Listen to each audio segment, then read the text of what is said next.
أفلا ينظرون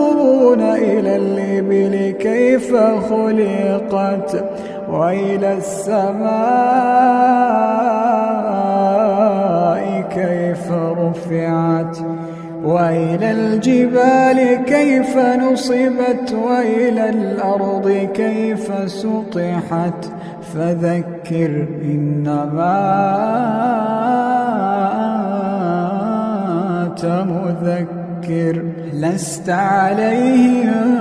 بمسيطر إلا من تولى وكفر